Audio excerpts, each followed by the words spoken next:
Bienvenidos nuevamente, gracias por conectarse a esta nueva sesión de preguntas y respuestas. Ya nos acompaña aquí Gladys Vargas, nuestra experta en el tema. Recuerden la dinámica de esta sesión. La idea es que vayan haciendo sus preguntas por medio del chat y de pronto al final vamos a dar la oportunidad para que levanten la mano y les vamos a activar el micrófono para que hagan sus preguntas, ¿vale? Entonces, bueno, iniciamos. Gladys, buenos días, ¿cómo estás?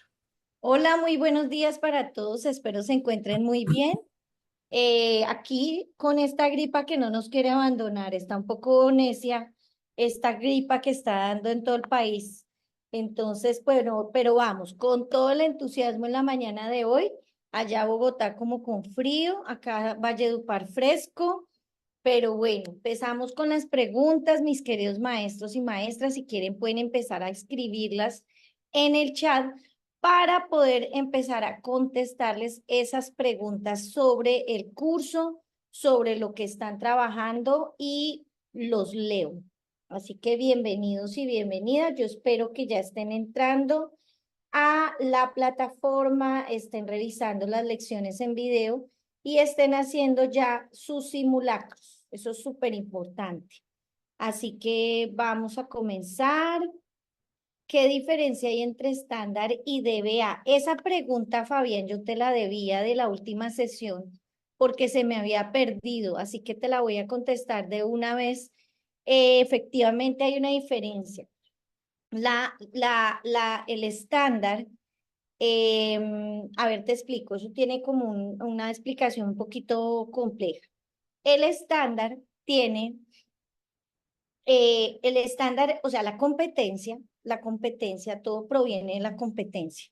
La competencia es un aprendizaje que se genera a lo largo de toda la vida, es un proceso que se genera a lo largo de toda la vida, como por ejemplo cocinar o manejar un vehículo o aprender un idioma. Y resulta que, quedémonos con el del aprender un idioma. Por ejemplo, si tú comienzas a estudiar inglés desde preescolar y continúas haciéndolo a lo largo de tu vida, el inglés tiene una serie de competencias que permiten que la persona fortalezca sus aprendizajes en lectura, en escritura, en conversación, en escucha, y así se van fortaleciendo las competencias en cada una de esas habilidades. Una competencia, entonces, como por ejemplo escribir en inglés, se va a desarrollar a lo largo de toda la vida. Tú no aprendes a escribir en inglés toda la vida, no aprendes a escribir en inglés el primer día, sino que empiezas a escribir pues un poquito mal y luego vas fortaleciendo y lo vas volviendo de lo simple a lo complejo. Y empiezas a generar esa espiral que habla Brunner, como de aprender de lo más simple a lo complejo. La competencia se va como perfeccionando a medida que uno va aprendiendo más y más a escribir en inglés, por ejemplo. Pero el sistema educativo contempla que debemos aprender inglés, a escribir en inglés, pero no podemos contemplar que eso lo va a aprender en su totalidad en preescolar, primero porque no sabe escribir, ni en primaria porque pues le faltan muchas cosas para escribir perfectamente en inglés, ni incluso en grado 11 porque a veces llegan a la universidad y siguen tomando módulos de inglés. Entonces, ¿qué sucede? Que el ministerio, al ver que la competencia de escritura en inglés es muy grande, decide determinar unos estándares de competencia en el área de inglés. Y así con todas las áreas. Estoy dando el ejemplo en inglés como para que lo entendamos todos. Y entonces, ¿qué son esos estándares de competencia? Son los aprendizajes de la competencia para los chicos de primero a tercero, o de cuarto a quinto, o de sexto a séptimo, o de noveno, de sexto a séptimo, de octavo a noveno y de décimo a undécimo. Entonces, pónganme mucha atención porque los veo escribiendo y hay que poner cuidado a la explicación. Pónganle cuidado. Entonces viene la gran competencia, que es un proceso para toda la vida, y el MEN empieza a determinar aprendizajes por grupos de grados de esa competencia. porque no podemos aprender todos los aprendizajes de la competencia en 1 o 2 grados, sino que requiere que lo hagamos durante los 12, 13 grados que estemos en una institución educativa, desde prekinder hasta grado 2, 11. Y a partir de ahí, el ministerio organiza los aprendizajes por grupos de grados, de primero a tercero, de cuarto a quinto, obvio los estándares de preescolar, de primero a tercero, de cuarto a quinto, de sexto a séptimo, de octavo a noveno y de décimo a undécimo. Entonces, por ejemplo, con el ejemplo que estoy dando de inglés, escritura en inglés, aprendemos a escribir y aprendemos unos aprendizajes, valga la redundancia, generamos unos aprendizajes de primero a tercero de la escritura en inglés, luego vamos perfeccionando de cuarto a quinto y hay otros estándares de escritura de cuarto a quinto, de esos aprendizajes de esa gran competencia que es la escritura, y así sucesivamente hasta que llegamos a 11 y ya tenemos unos niveles de escritura más complejos. ¿Y qué sucede? Que entonces esos estándares nos permiten entender los aprendizajes en los grupos de grados. ¿Para qué? Para adaptar el currículo y para adaptar grado a grado lo que los estudiantes deben ver. Entonces el ministerio observa que los estándares de todas maneras todavía son muy amplios porque permiten ver es por grupos de grados, pero no permiten ver lo mínimo que debería aprender un estudiante de grado a grado. Y entonces ahí es cuando deciden diseñar los derechos básicos de aprendizaje, que son los aprendizajes mínimos que un estudiante debe aprender en primer grado, por ejemplo, frente a la escritura en el área de inglés, que es el ejemplo que estamos usando, lo mínimo que va a aprender el estudiante en segundo grado para la escritura en inglés, y entonces tienen un DBA exclusivo para esa parte de escritura, a veces dos, y luego en tercero, 1 o 2 DBA para la escritura en inglés, para lo que debe aprender mínimamente en grado tercero. Hay que entender muy bien los sentidos de cada palabra. DBA es derecho básico de aprendizaje. Quiere decir que es lo mínimo con lo que un niño debe salir en un grado, digamos en tercero o en cuarto o en quinto, escribiendo en inglés, por ejemplo, que es el ejemplo que estamos tomando hoy. Entonces, por eso es muy importante entender la diferencia. Entonces, para hacer un currículo, planteamos la gran competencia, luego planteamos los estándares por grupos de grados de esa competencia y luego planteamos los DBA por grado de esa competencia. Y es como un contrato pedagógico. Tú como profesor tienes que saber que eso es lo mínimo que un estudiante debe saber en primer grado en inglés, en escritura.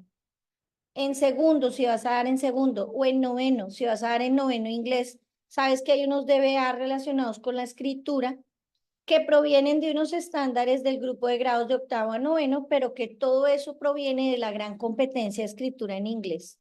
Entonces, espero que les haya quedado más claro y me parece que el currículo colombiano está muy bien organizado en ese aspecto. Es muy claro y además responde a lo que se está pidiendo a nivel mundial frente, por ejemplo, a lo que pide el marco de referencia común europeo para la enseñanza de las lenguas, o en el caso de matemáticas, ciencias y lectura, para lo que pide la OCDE en las pruebas PISA, por ejemplo. Ahora, Fabián Palomino, el MEN orienta a través de políticas públicas hacia un currículo por competencias. ¿Qué enfoques y modelo pedagógico se casa con el MEN? Ok, mira, realmente el Ministerio de Educación Nacional nos da las políticas claras frente a lo que es una competencia, los estándares de competencia, el currículo, nos brinda los paradigmas pedagógicos existentes, habla de el constructivismo, el modelo cognitivo, la mirada sociocrítica, el tema histórico-cultural. Nos aborda varias propuestas pedagógicas que podemos asumir. Igualmente habla de enfoques, habla de efectivamente el enfoque por competencias que debemos apuntarle todos a él, pero habla de otros enfoques como escuelas transformadoras, pedagogía conceptual, habla también, por ejemplo, de la enseñanza para la comprensión, pero el ministerio no puede casarse, como dices tú, con un modelo, un enfoque, ni exigir, no debería, no debería, ni exigir que haya un modelo o un enfoque unificado. ¿Por qué? Porque el modelo, y eso lo pueden leer ustedes en lo que plantea Julián de Subiría y Miguel de Subiría en su libro Modelos Pedagógicos, y otros expertos que también han trabajado sobre el tema, Rafael Flores, el modelo pedagógico subyace a la práctica cotidiana. Entonces no podemos aplicar el mismo modelo pedagógico en un colegio o en otro. Te voy a dar un ejemplo, un modelo pedagógico eminentemente cognitivo. Yo no lo puedo aplicar en un colegio en donde hay dificultades, digamos, por ejemplo, que los niños no tienen acceso a recursos, a poder ir a una biblioteca pública, a poder consultar en internet, a poder desarrollar un trabajo con los padres en la casa cuando de pronto los padres son analfabetas, por ejemplo. Entonces hay modelos cognitivos. El modelo cognitivo es un modelo de alta complejidad que se pueden aplicar algunos elementos fusionados con modelos sociales, sí, no lo voy a negar, pero si lo pusiéramos solo, no casaría con algunos contextos donde las dificultades culturales, económicas, sociales, educativas de la población no permiten desarrollar el proceso o con grupos muy grandes. Ahora, sí puedo fusionar el modelo social con el modelo cognitivo para generar un buen proyecto pedagógico, pero teniendo en cuenta que el cognitivismo es una parte del proceso, más no el todo. Entonces, ¿qué se aconseja? El ministerio, y más con una población de 50 millones de habitantes, con tantas diferencias sociales, culturales, económicas, pues no puede plantear o no debería, desde mi punto humilde de vista, plantear un modelo pedagógico unificado y de hecho no lo hace hasta el día de hoy. Hasta hoy, 20 de junio del 2024, el ministerio lo que plantea hasta el día de hoy en toda su historia es que cada institución genera su propio modelo y su propio enfoque, nos da diversas miradas en los documentos del ministerio, sean lineamientos, sean los estándares, sean los ya todas las guías especializadas para las áreas, pero el ministerio no nos da per se como que tengan que colocar este enfoque o este modelo, no. Lo que sí hay que aplicar en todos los ámbitos es el enfoque por competencias que iría de la mano con un enfoque más personalizado, institucionalizado. Listo, vamos a mirar acá. Voy a mirar si ya Adriana puede escuchar. Permítanme, revisa tu audio. Listo, vamos a mirar por acá. Denme un segundo, vamos bajando. ¿Qué modelo y enfoque pedagógico sería ideal para la enseñanza del área de tecnología e informática, ya que no tenemos estándares ni DBA? Alba, te voy a invitar a leer un documento que es la guía de tecnología, guía de orientaciones tecnológicas del Ministerio de Educación Nacional del año 2022. Ese documento tú lo encuentras en internet. Mm, espérame, ese documento es del Ministerio de Educación Nacional del año 22, del año 2022, y es la guía de orientaciones de tecnología del año 2022. Espérame que acá la tengo ya. Esta que te voy a mostrar aquí por mi cámara. Orientaciones curriculares para el área de tecnología e informática en educación básica y media. No sé si se alcanza a ver bien mi imagen, de pronto si lo logran ver acá, no sé si se alcanza a ver bien, pero pensemos que sí, no sé si la alcanzan a ver, pero esta, vamos a oscurecer un poquito más mi celular, mírenla, acá está, para que la revisen. Para el área de tecnología está esta, que son las orientaciones curriculares del área. Para el área de artística hay otra. Para el área de educación física hay otra. Y son las orientaciones curriculares del área. Y te voy a contar, En el año 2022 ya habían unos referentes previos, pero en el año 2022 con la ayuda de expertos de muchas universidades del país, gente que incluso conozco de varias universidades, hicieron este documento y le aportaron mucho al tema de las competencias del área de los estándares. Entonces, fíjate que acá ellos hablan de los propósitos formativos del área de tecnología informática, aquí está en el índice, hablan de las dimensiones de la formación en tecnología, hablan de la dimensión individual, social e histórico-contextual, hablan de la organización curricular, los componentes del área de tecnología, las competencias y las evidencias de aprendizaje. Míralo acá. Entonces, eso es lo que ya hay.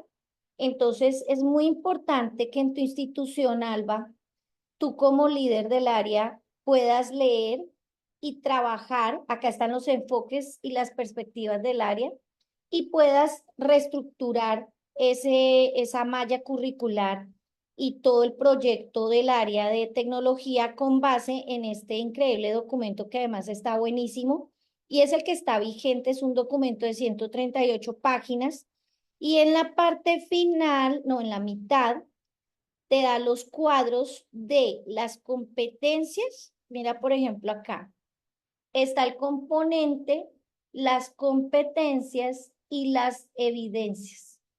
Ahí está todo. Por cada uno de los grados, dice que está para acá de octavo a noveno, están organizados de séptimo, de sexto, de décimo a 11, vienen por grupos de grados, sexto a séptimo, de cuarto a quinto, de primero a tercero. Ahí están.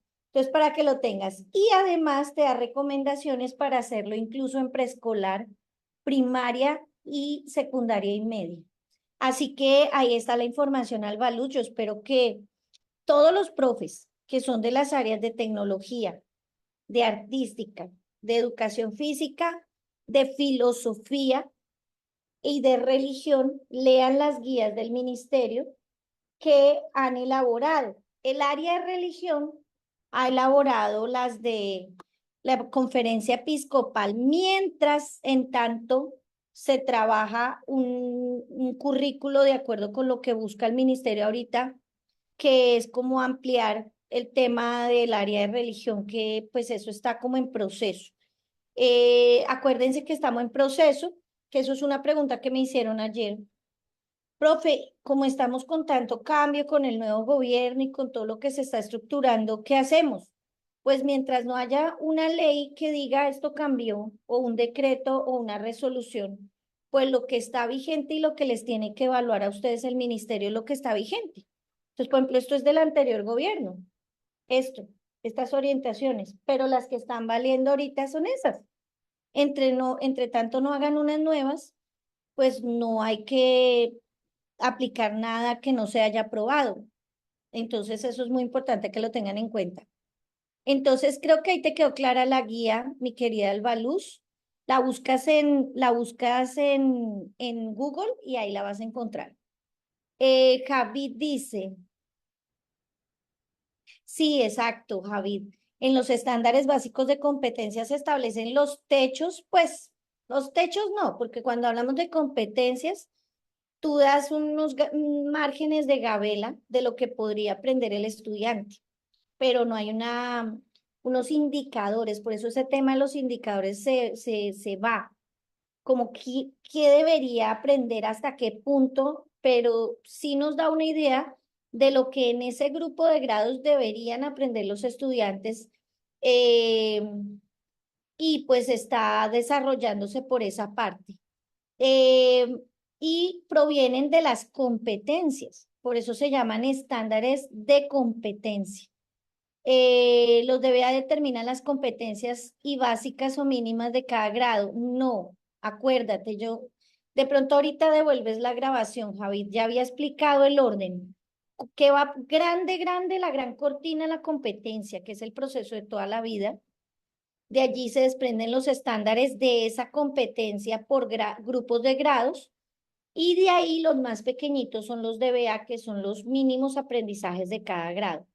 La competencia es un conjunto de miles y miles de aprendizajes y hay que dividirlos por grupos de grados de acuerdo con la complejidad y por eso ustedes van a encontrar la espiral de Brunner al leer los estándares porque va de lo simple y superficial a lo más complejo y se va volviendo cada vez más amplio. Entonces ahorita devuelves la presentación cuando ya esté en plataforma, que ahí di la explicación. Eh, Tengo por acá Jeffred. ¿Qué es el currículo oculto y qué implicaciones tiene en la enseñanza-aprendizaje? Bueno, hay tres tipos, hay cuatro tipos de currículo. El currículo formal es el currículo escrito, o sea, el PEI que tú presentas a la Secretaría de Educación, el que está escrito, y que se supone lo han construido de acuerdo con las indicaciones que da la Secretaría de Educación a través de los acuerdos de ley y los decretos y las resoluciones que ha sacado el Ministerio de Educación Nacional a lo largo de los años. Ese es el currículo formal. El currículo real es el currículo que aplicamos de ese currículo formal. O sea, lo que tú aplicas de ese currículo formal es lo que conocemos como el currículo real. O sea, que si el currículo te dice hay que hacer esto y esto y esto, hay que aplicar este modelo, ese es el currículo real. Y está el currículo oculto, que ya es lo que el maestro hace de manera más a puerta cerrada y que de pronto no está escrito en el currículo real, perdón, formal, sino que son aquellas mediaciones de pronto que el maestro hace extra para fortalecer su trabajo dentro del aula. También es cuando el profe pronto decide, dice, no, yo estoy de acuerdo con el currículo, presento mi programación, pero yo sigo trabajando como yo sé y como lo he hecho toda la vida, por ejemplo. O, por ejemplo, presentas una secuencia didáctica programada en la parcelación oficial del colegio, pero solo haces una parte de la parcelación y nadie se da cuenta. O cuando de pronto en algún momento haces algún cambio y no es parte del currículo formal. Entonces te devuelves y explicas algo, pero son flexibilizaciones que se generan. El currículo oculto puede ir en acciones positivas para mejorar los procesos de enseñanza-aprendizaje, acciones que no son positivas, como por ejemplo que no preparo clase y miro a ver qué hago o voy en contravía de lo que me pide el ministerio o el PEI de mi colegio y el diseño curricular de mi colegio. O puede ser de pronto que hiciste algún cambio para fortalecer los procesos y entonces eso va a mejorar el proceso. Entonces esa es la diferencia. Y hay otro currículo que es el currículo nulo, que es, por ejemplo, eso yo lo he visto mucho. Hay colegios que omiten cosas que deberían estar en el currículo. Por ejemplo, muchos colegios, yo a veces me dicen, profe, háganos una evaluación del PEI y del currículo institucional y por ningún lado veo el tema del PIAR, por ejemplo, del Plan Individual de Ajustes Razonables, no lo veo escrito. O no veo cómo los procesos de orientación escolar se concatenan con los procesos académicos. Y entonces ahí hay un currículo nulo y es que hay cosas que deberían estar, pero no se han puesto. Entonces esos son los tipos de currículo. ¿Qué diferencia hay entre desempeños y DBA? Bueno, lo que pasa es que los desempeños, eh, bueno, en el currículo como tal colombiano, no se habla directamente de desempeños, pero los desempeños son las acciones que genera el estudiante en su proceso de aprendizaje. No hay una diferencia con los DBA porque acuérdate que los DBA son o no existe realmente una relación oficial, legal, para poderte plantear la respuesta a esa pregunta, pero pedagógicamente hablando, el desempeño es lo que desarrolla el estudiante en su proceso formativo. Entonces se desempeña de esta o aquella manera, son los desempeños, las acciones que desarrolla el estudiante y es lo que está sujeto a procesos de observación y ya puede ser evaluación formal e informal, pero pues son los que nos permiten ver qué está haciendo el estudiante eh, a nivel diagnóstico durante el aprendizaje y luego al cerrar el proceso de aprendizaje. Entonces permiten ver eso. Y el DBA, acuérdate que es el derecho básico a aprendizaje. Entonces, este derecho básico a aprendizaje es lo mínimo que se escribe a lo que tiene derecho un niño a aprender. Por ejemplo, que de primero en primer grado lo mínimo que va a aprender es a escribir y a leer, por ejemplo, a partir de palabras normales que rodean su entorno. ¿Y a partir de qué? Del método global, del mismo método de palabras normales, del método Doman. Entonces la maestra hace esto realidad en el aula. Entonces lo mínimo es que el niño pueda comunicarse a partir de las palabras normales que utiliza en su entorno de manera oral o escrita y que pueda leer textos de cualquier índole utilizando esas palabras cercanas a su contexto. Y entonces en primer grado ese es un DBA, por ejemplo. La estrategia de indagación dialógica está relacionada directamente con los saberes previos. Lo que pasa es que la indagación dialógica sirve para todos los momentos. Sí, se usa mucho cuando hacemos exploración de saberes previos. Realmente se usa muchísimo y es una estrategia muy recomendada para explorar saberes previos. Pero tú puedes hacer indagación dialógica en la etapa ya de construcción del conocimiento o puedes hacerla cuando el estudiante está mostrando lo que aprendió en la síntesis del conocimiento para que a través de la construcción colectiva y el diálogo puedan mostrar lo que saben, sus saberes previos, puedan mostrar lo que están aprendiendo y construyendo en la etapa de construcción o al final puedan mostrar lo que aprendieron finalmente a través de la indagación dialógica de los saberes, porque pueden trabajar a partir de ella nuevos saberes relacionados con lo que ya aprendieron.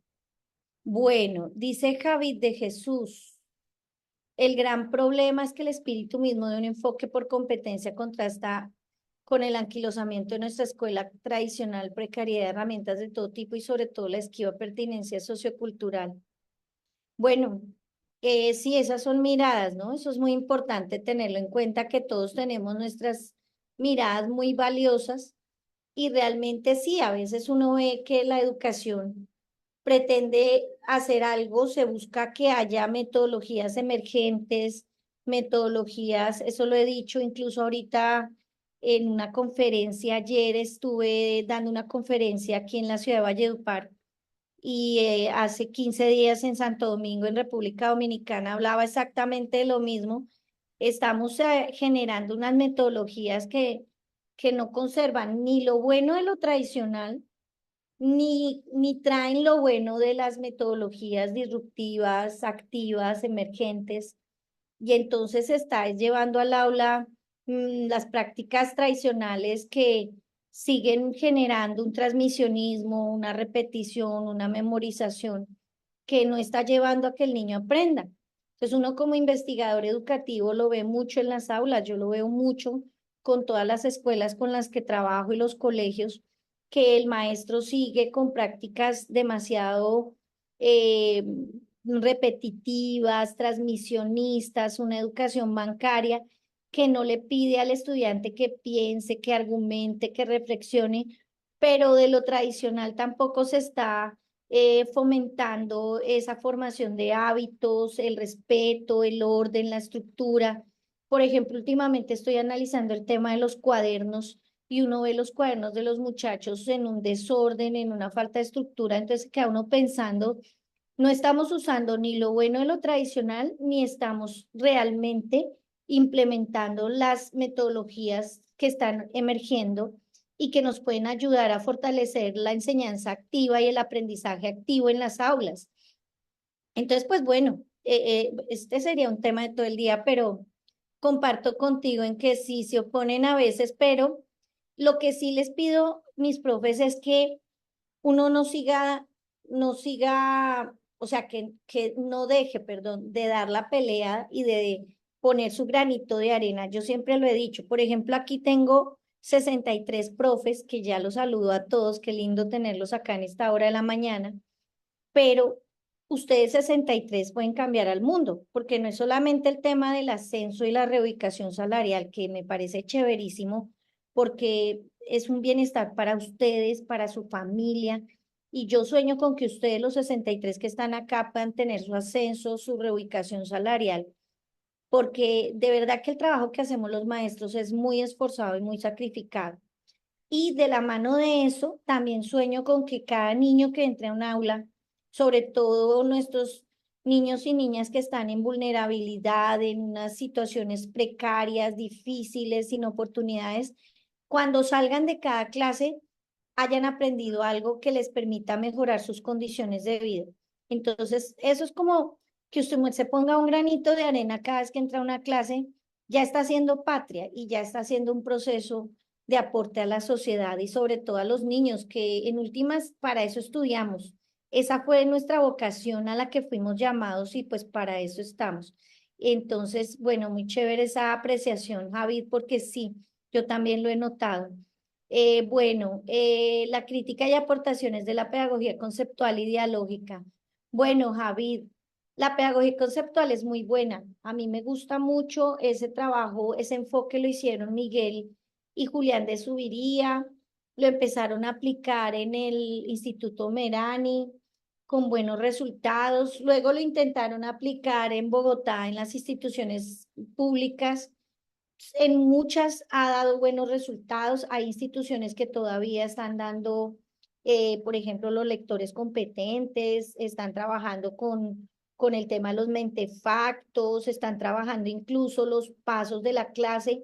Yo conozco varios colegios acá en Colombia con los que he tenido la oportunidad de generar asesorías y consultorías que han aplicado la pedagogía conceptual y es muy chévere porque el profe sabe, por ejemplo, los pasos de la clase son muy claros, o sea, el empezar con una motivación, con un encuadre, tener claro que tengo que organizar a mis estudiantes, primero motivar, luego encuadrar, luego ya empezar a generar todos los pasos que ellos van dando. Eso ayuda mucho. La modelación, la simulación, la ejercitación, esos pasos que dan ellos me parecen como tan estructurados y tan chéveres que ayudan a que el maestro pueda generar un trabajo más organizado en el aula. Y cuando yo a veces voy, visito escuelas y colegios y veo esa falta de estructura, yo digo, caramba, sería tan bueno que les aplicaran de pronto algo así, que tuviera una estructura muy clara. La pedagogía conceptual ayuda mucho. ¿Qué ventajas tiene? Ayuda a que los estudiantes pasen de niveles inferiores, de procesos inferiores cognitivos a procesos superiores a nivel cognitivo. Me parece excelente.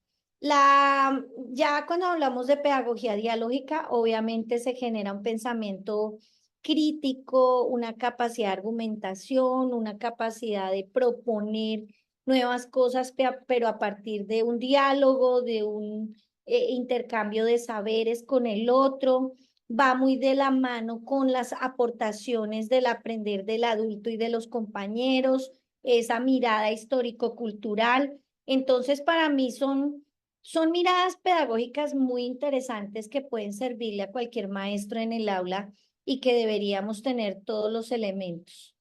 Bueno, ¿cuáles son los elementos básicos según el MEN del currículo? Bueno, tú puedes mirar todos estos elementos en varios documentos.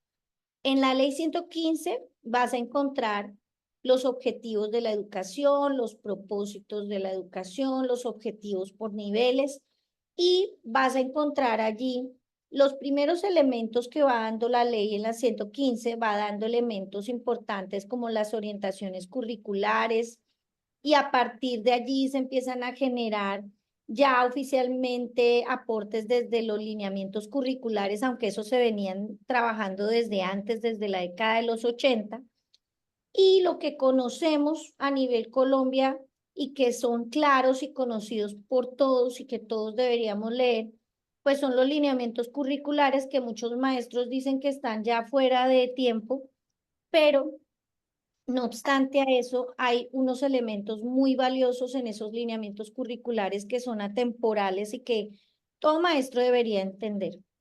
Luego vienen la propuesta ya de los estándares de competencia. Estos van de la mano con las matrices de referencia del ICFES, donde se exponen muy bien las competencias. Viene también el tema de los DBA, que son fundamentales para trabajar y entender cuáles son esas miradas grado a grado. Muy importante, por ejemplo, trabajar los elementos de la convivencia escolar, entonces entender la ley, mirar en el decreto 1075 cuál es el proceso para generar la aplicación por ejemplo, el manual de convivencia. Ya si nos devolvemos un poquito a lo pedagógico, mirar en el decreto 1075 cómo aplicar el diseño del PEI, del proyecto educativo institucional, las 4 áreas de gestión que ahí está en toda esa amalgama de decretos que están reunidos en el decreto único para el sector educativo, que es el 1075, el sistema institucional de evaluación y configurar a partir de ahí el macro, el meso y el microcurrículo institucional.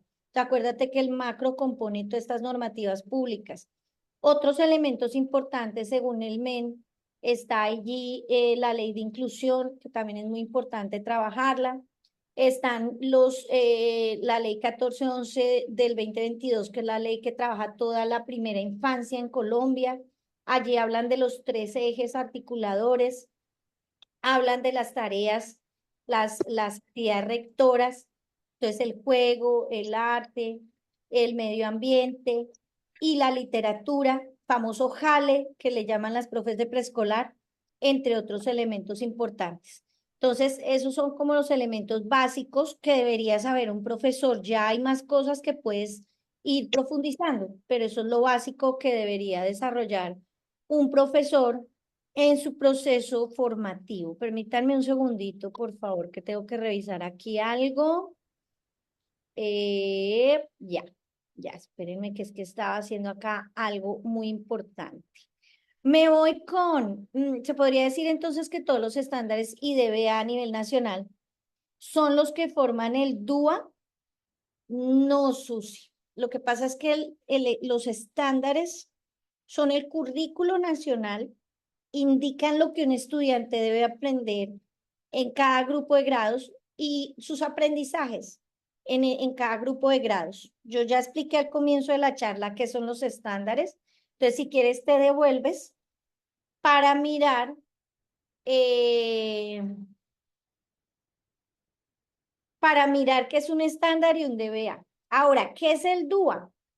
El DUA es un modelo didáctico, metodológico que permite dar líneas frente a lo que significa que esos estándares y esos DBA, que son los aprendizajes de los estudiantes en los grados de escolaridad, eh, esos aprendizajes, ¿cómo debemos darlos para que tengan acceso a ellos todos los estudiantes? O sea, esas son las formas, ¿cierto?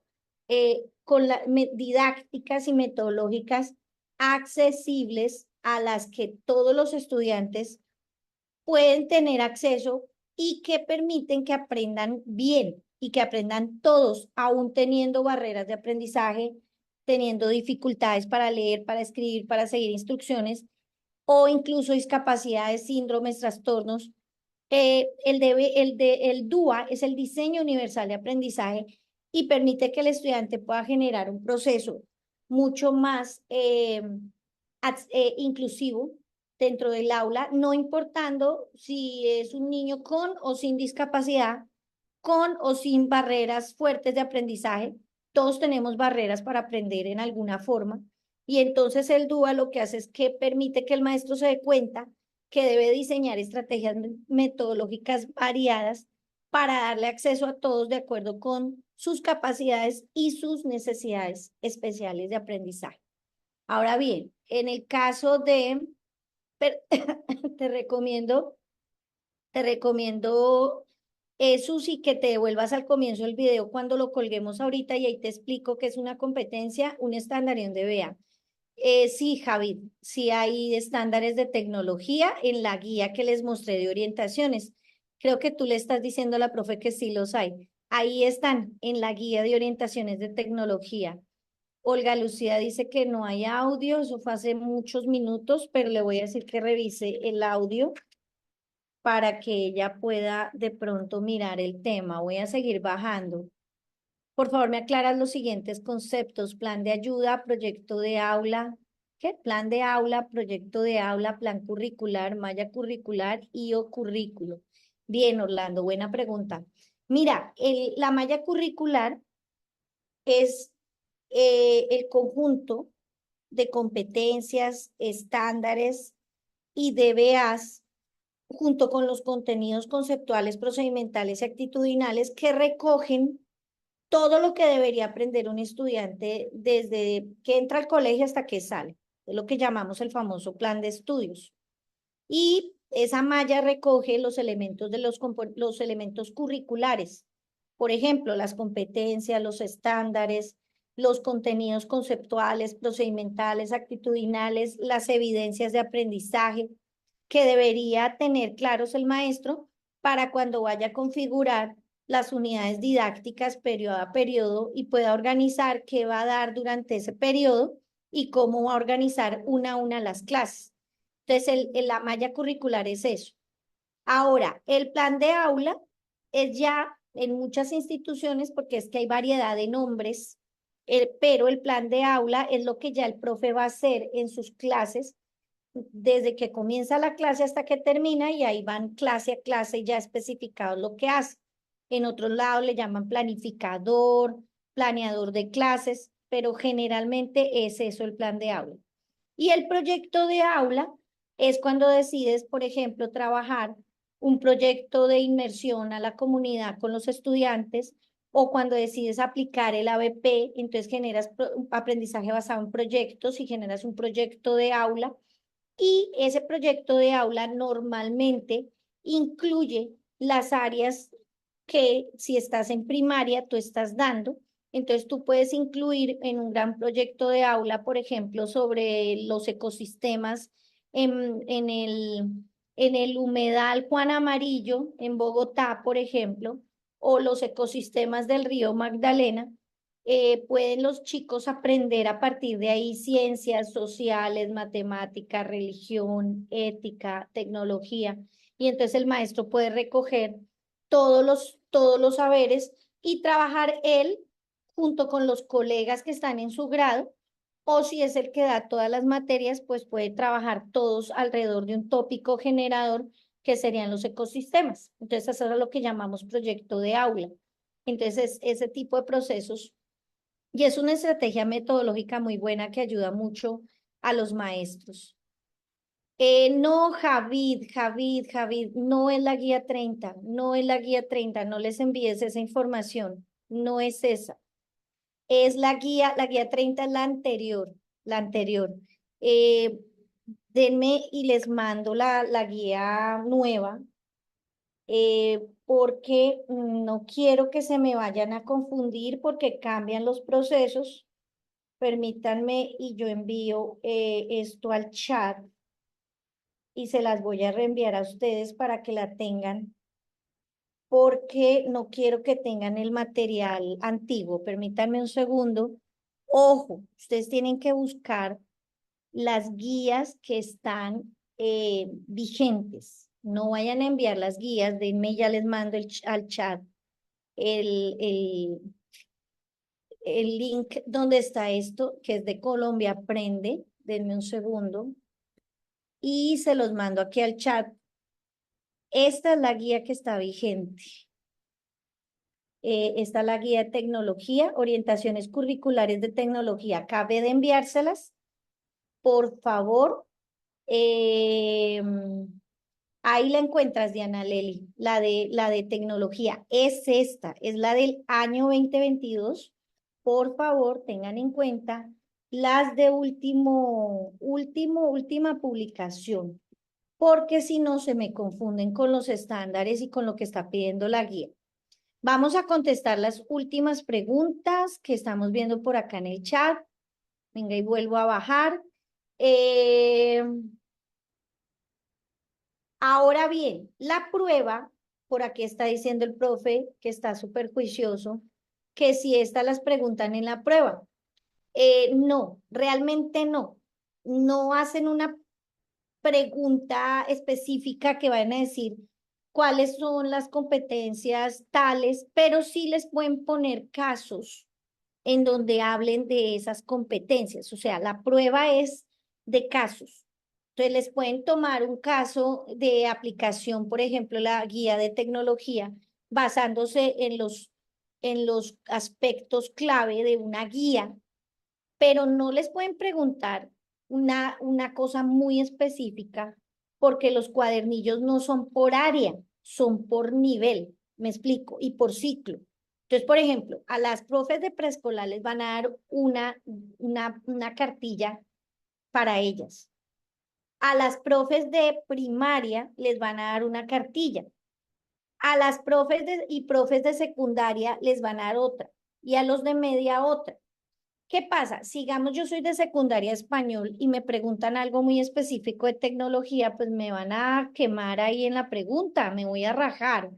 Entonces, no, escuchen con atención porque esto siempre se los he dicho en los en vivo y se los repito hoy.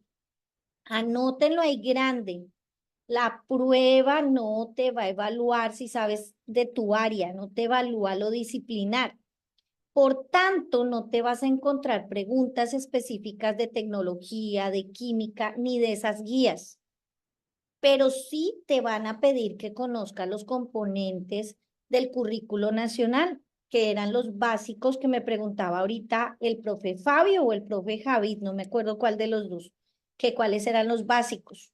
Entonces, eso sí, te van a preguntar qué son los estándares, qué son los DBA, qué son las competencias, y te van a decir que van a preguntar cómo se estructura el currículo nacional.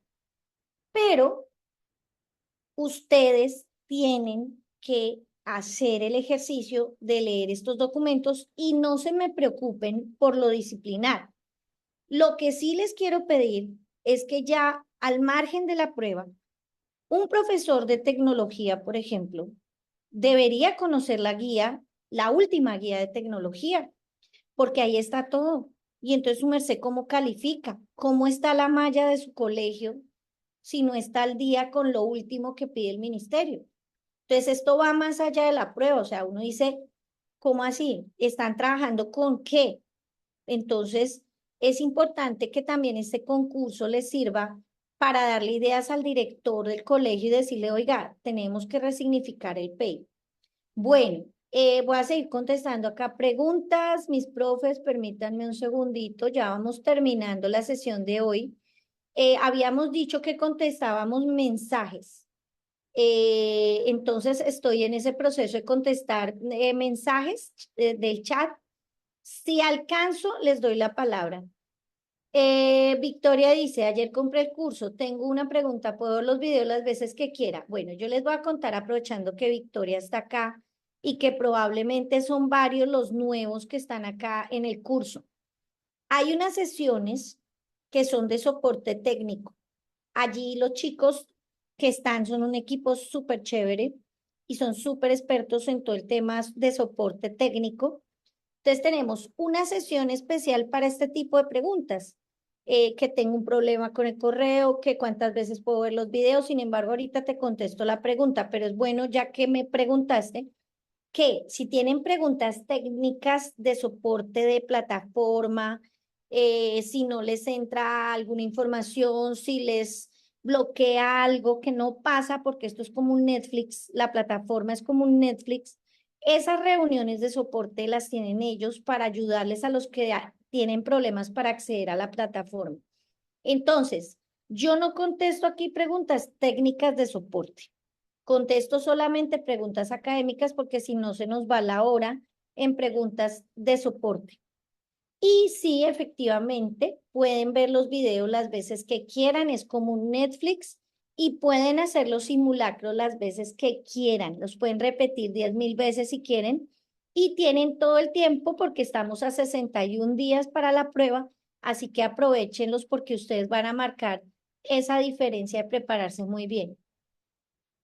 Lo mismo, María Doelma, por favor, estén pendientes de las sesiones de soporte y no, si no se me va a esta hora en eh, lo mismo, en la plataforma Claudia Bernal, las sesiones están grabadas, todas estas que son de dudas académicas, estas sesiones van a estar grabadas en la plataforma, junto con los en vivos, junto con las lecciones en video y junto con los simulacros están en la plataforma. A ustedes les enviaron un correo. En dado caso, los que tengan problemas de acceso, revisen su correo para que puedan mirar dónde les enviaron la solicitud de acceso. Creen usuario y contraseña, pero no me quiero gastar el pedacito de hora que me quedan 10 minutos en contestar preguntas técnicas. Y los chicos los citan a ustedes a unas reuniones de soporte técnico. Bueno, para el caso del docente orientador, además de la ley 1620 sobre convivencia escolar, ¿qué otra normativa para leer? Bueno, Alex, tú puedes leer primero, conocer bien la ruta de orientación, la ruta de atención integral, conocértela bien la infografía. El decreto 1075 en la sección 3 aborda todo lo de convivencia escolar.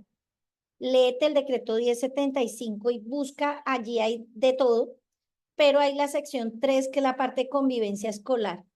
El decreto es gigante. Yo, la verdad, no sé, me parece chévere que hayan reunido todos los decretos de educación en Colombia ahí, pero a veces es tan grande que el profe se pierde. Entonces, eh, busca en la sección 3 la parte de convivencia escolar y ahí vas a encontrar toda la información. Decreto 1075 de 2015. Decreto 1075 de 2015 y vas a encontrar todo. Y otro documento para los que son orientadores y de pronto están acá tomando el curso es el Plan Nacional de Orientación Escolar. Plan Nacional de Orientación Escolar. Busca ese documento, te va a ayudar muchísimo y es una muy buena guía para que puedas estudiar. Mm, bueno, las estrategias para implementar un enfoque por competencias, pues son estrategias muy de apropiación del conocimiento. ¿Qué se plantea? Que las mejores estrategias para poder generar un enfoque por competencias son, primero, lograr que el estudiante haga transferencia de los conocimientos teóricos a lo práctico. Entonces, ¿qué es lo ideal en la educación por competencias? Que logres colocar situaciones de la vida real para que muchas, para que el estudiante aplique lo que sabe y lo que sabe hacer con lo que sabe en esas situaciones, situaciones inéditas que hagan que el estudiante tome lo que ya aprendió en otras situaciones y lo aplique en esas nuevas. Aplica también metodologías activas, aprendizaje basado en proyectos, aprendizaje basado en problemas, aprendizaje basado en retos. Aplica también, por ejemplo, los proyectos de inmersión en comunidad, aprendizaje servicio. Todos esos te sirven para trabajar el enfoque por competencias. Muchas veces el peso de la educación tradicional señaliza los aprendizajes activos y los vuelve estáticos porque la gran mayoría trabaja con modelos tradicionales. Eso es cierto. Se puede hacer un trabajo de metodologías activas, pero pues a veces como que hay compañeros que todavía no han empezado, entonces eso genera atraso. Pero vuelve y juega la respuesta que les di hace como 20 minutos, desde que su merced y los que están acá pongan su granito de arena, se puede trabajar diferente en su aula y bueno, con que uno de un colegio y los otros 60 no lo hagan, pero con que uno lo haga bien, ya estamos haciendo patria. Por favor, ¿me puede decir qué diferencia hay entre un diseño curricular y el PEI? Wow, eso es una preguntota. Listo. El proyecto educativo institucional es un documento. No, no es un documento. Vamos a devolver un poquito el cassette.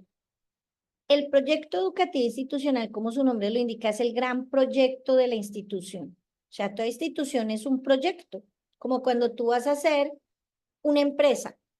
¿Por qué hago la aclaración? Porque a veces se piensa que el proyecto educativo institucional es solo el documento. No, los años me han enseñado que el proyecto educativo institucional es el proyecto de esa gran empresa educativa que es nuestro colegio, nuestra institución educativa. Y entonces, cuando tú haces un gran proyecto, tienes que pensar en áreas de gestión. Este gran proyecto tiene 4 áreas de gestión: el área de la gestión directiva o del liderazgo, el área de la gestión académica, el área de la gestión administrativa y de recursos, el área de impacto a la comunidad. A partir de allí, la institución se empieza a organizar, como te das cuenta. Entonces hay que organizar cómo se maneja el liderazgo y entonces ahí entran elementos como el gobierno escolar, como por ejemplo el trabajo del consejo directivo, el consejo académico, las reuniones de jefes de área, el consejo estudiantil, entre otros. El trabajo de la gestión académica define el modelo, el enfoque, el estilo, las formas de evaluación, el sistema de evaluación, cómo vamos a trabajar con los estudiantes en las aulas, todo esto que nos indica el quehacer pedagógico. El área administrativa y de recursos, que es la tercera área, ella trabaja en la parte de administración de los recursos para fortalecer a la gestión académica. Lo mismo, el liderazgo trabaja para fortalecer la gestión académica. Y el área administrativa y de recursos ayuda a fortalecer la gestión académica de la institución, cómo utilizamos mejor los recursos para lograr el cometido de que los niños y niñas y estudiantes en general aprendan mejor.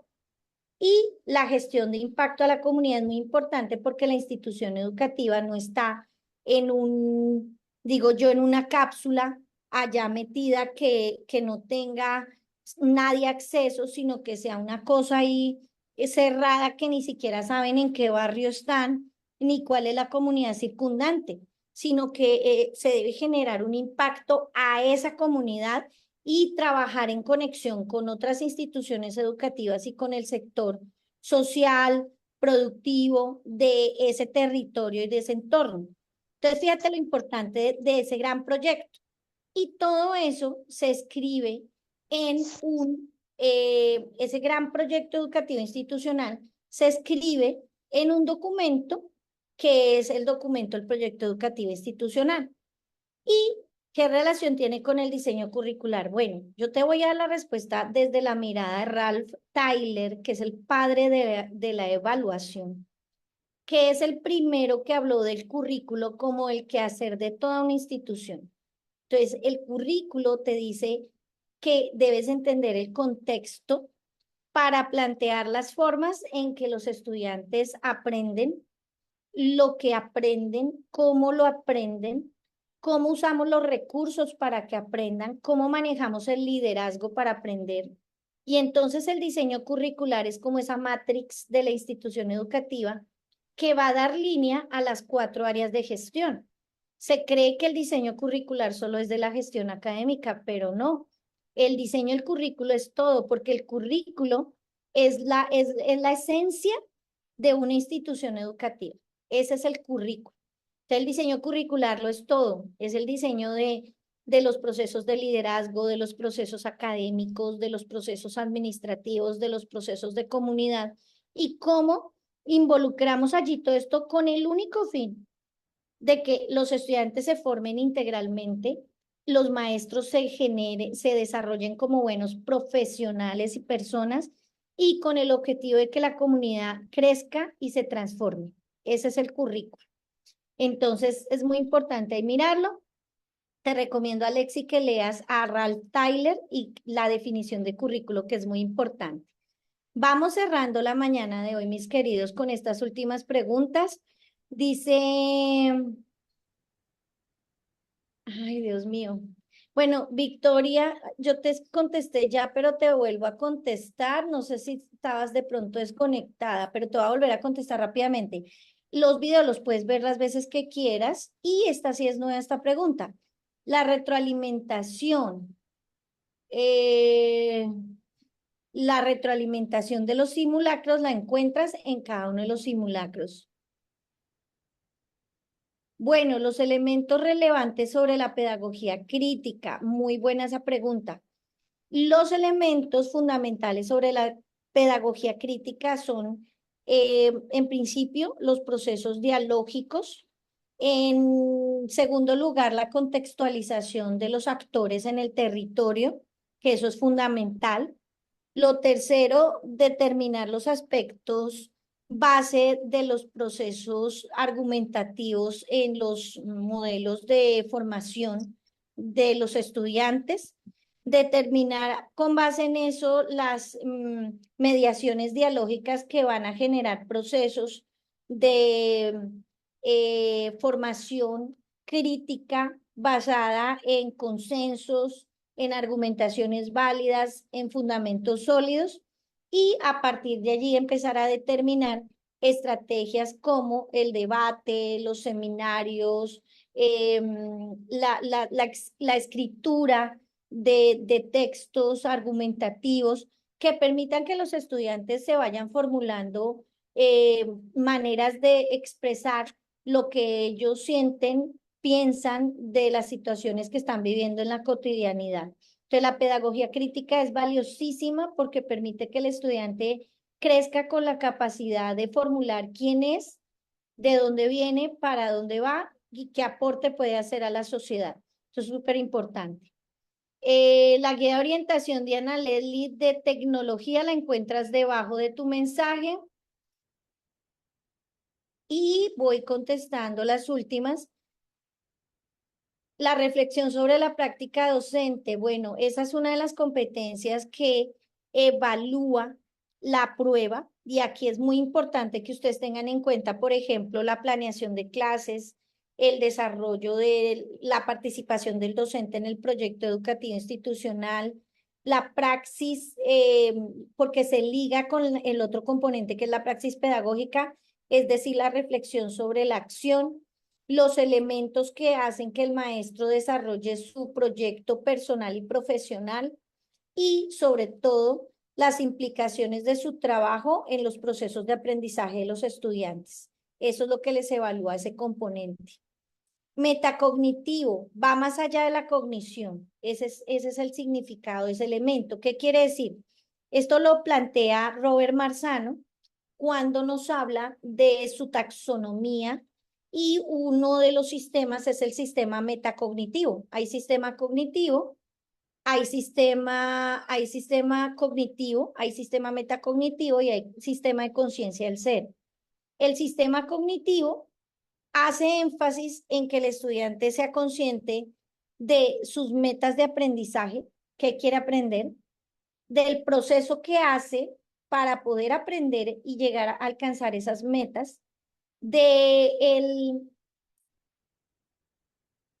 la calidad de ese proceso de aprendizaje, o sea, su eficacia en ese proceso de aprendizaje, y la precisión con la que está aprendiendo. Esos son los 4 elementos metacognitivos de análisis que propone Robert Marzano en su taxonomía, y que nosotros debemos tener en cuenta, y que ustedes lo ven de pronto descifrados en preguntas como qué aprendí, cómo lo aprendí, qué me quedó claro, qué no me quedó claro, cómo lo hice, cómo lo puedo hacer de otra forma, entre otras.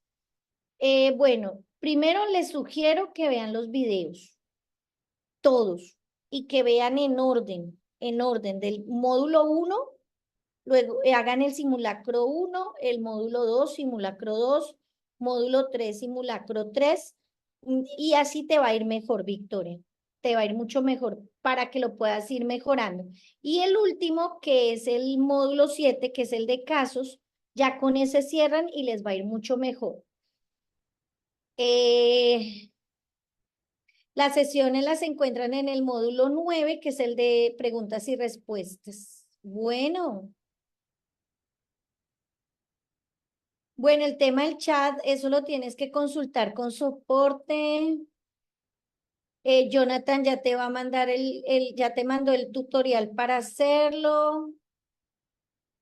Carlos Andrés, lo pones y comienzas a hacerlo. Lo importante es que primero veas las lecciones del módulo y luego hagas los simulacros. Listo, mis profes.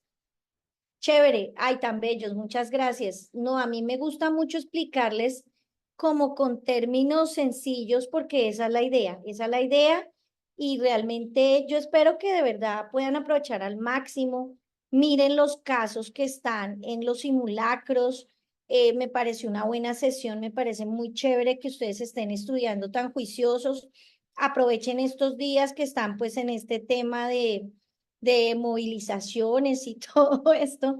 Hay que aprovechar para estudiar. Lo bueno es que este curso lo pueden tener en el celular, en la tablet y donde quiera que estén pueden ir estudiando poquito a poquito. Entonces, pues nada, muchas gracias por estar acá. Cuídense mucho. Revisen las nuevas guías de orientaciones para que no se me equivoquen, no miren las pasadas, sino traten de mirar siempre las últimas versiones de las leyes. Y pues nada, juiciosos, pa'lante y a estudiar juiciosos. Un abrazo, Dios los bendiga. Gracias. Gracias, Gladys. Feliz día para todos. Recuerden que más tardecito, ya en horas de la tarde, pueden encontrar esta sesión por si la quieren repasar en la plataforma, ¿vale? Feliz día para todos, que estén bien. Chao. Gracias, Gladys, que estés bien. Hasta luego. Gracias, chao.